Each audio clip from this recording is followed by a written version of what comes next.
Welcome to the Houghton Library at Harvard University. I'm standing in the entrance hall, and behind me is the door to the reading room, where, with proper introductions, you can come and look at some of the most beautiful books and manuscripts and objects you can imagine. There are various exhibition spaces. I'm standing in one of them. There are others upstairs. But what I'd like you to see with me is an exhibition that a seminar at Harvard has produced that shows Harvard's collection of medieval scrolls. These are the scrolls that are talked about in this module, and so this walkthrough of the exhibition can serve us as an introduction to medieval scrolls and to the scrolls in this module, or it can serve as a summary of all the things that you may have looked at in more detail in each of the other units. So, in the largest of these exhibition rooms, the Edison and Newman room, we have laid out a collection of almost all of the scrolls that belong to Harvard University. The good news about this whole thing is that it provides a wonderful representative sampling of the kinds of scrolls that survive to us from the Middle Ages.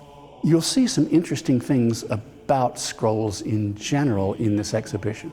For one thing, a display case of this size isn't the perfect way to display something that's 30 feet long. So the majority of these scrolls have to be kind of rolled up at the ends, which of course is how scrolls are mostly used when they're long. Nevertheless, it makes it hard to examine the whole thing, so it's made an interesting choice for us. We've had to pick what part of each scroll should be shown to the people who go through. You, lucky people, have the opportunity to examine all the surfaces of all these scrolls because they've all been very carefully digitized by the Harvard libraries. There's a number of things that jump to the eye when you see these things in the flesh, in the parchment, as it were. One is that they vary enormously in size. On a computer screen, everything's about the same size. But look at this great big scroll here. This is a Universal Chronicle. This is the only one that has had to be displayed sideways because it's wider than the display case itself. But it's very handsome and very wide. This is the biggest of the scrolls we have here. And on the wall behind it is this tiny little poetical scroll that looks, you can see to look at it even in its frame, that it was once folded, but it seems originally to have been a scroll and is a poetical dialogue. So very large to very small. But there are other things that it's possible to notice too, like qualities of parchment. Look at this handsome white parchment here, and some of the others you'll see much darker, very beat up. We also go from scrolls that are quite simple. This is a scroll in Greek with very little decoration, to scrolls that are very highly decorated. This is a genealogy of English kings that has almost more pictorial elements than text, to this very beautifully decorated scroll of prayers with decoration around the top and the left-hand side, almost as though it were the left-hand page in a codex. You kind of wonder why there's not decoration down the right-hand margin, and I think it's because the decorator knows how you do a decoration. You go in the outer margin and the top, but nobody will know for sure. And then there's this scroll here, this very sad scroll. This is a chronicle, and you can see that it once had very beautiful pictures which are now faded, and that some great scholar, no doubt, wanting to improve human knowledge, treated the text of this thing, hoping that it would be possible to read it better, and the result has been to make a hideous mess of the parchment and of what was once a very, very beautiful scroll. So the variety of things that we see here, and the difference in types of parchment, size of scroll, level of decoration, level of use and wear, all those things are something that you can only see when you're sort of walking through this exhibition and looking, almost touching these very beautiful objects.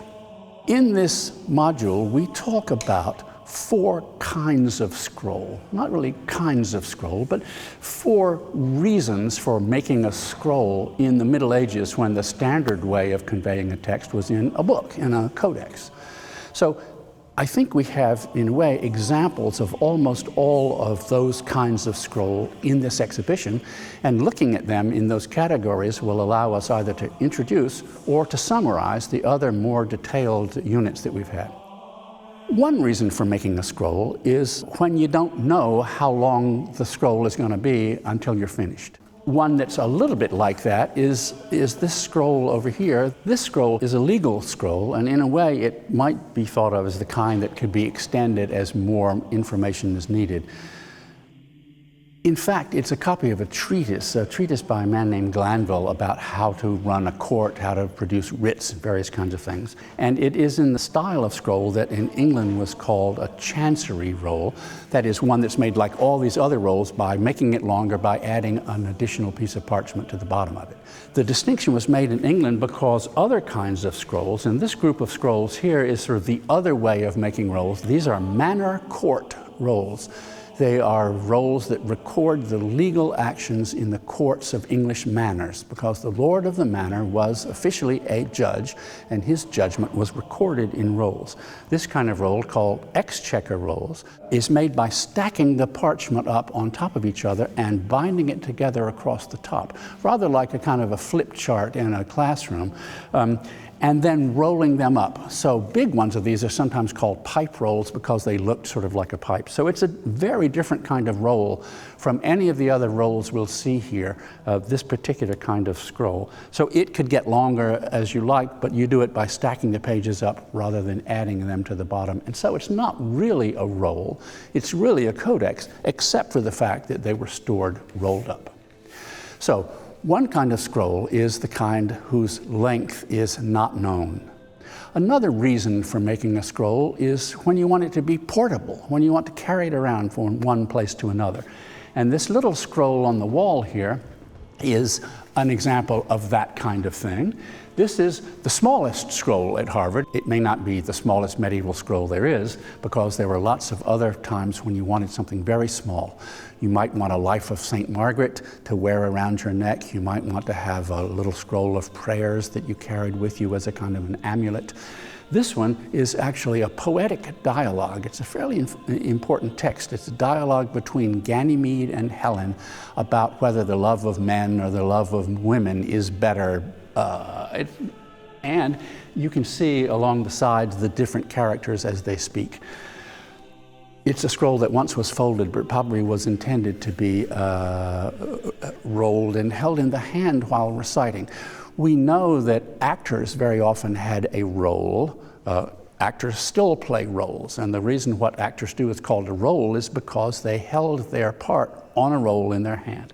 This is not exactly an actor's roll, but it's the kind of very small thing that poets are often depicted as holding in their hands and that we know actors did. So the idea of having it be small so it can be portable. There are other kinds of portable scrolls, not all of which are illustrated in this exhibition. Sometimes processional music for churches. You don't want to carry the whole great big gradual around with you, so you write the necessary stuff on a scroll to go carry around and bless the crops or bless the different churches of the city. Across the way here is another scroll that we might think of as being in the portable category.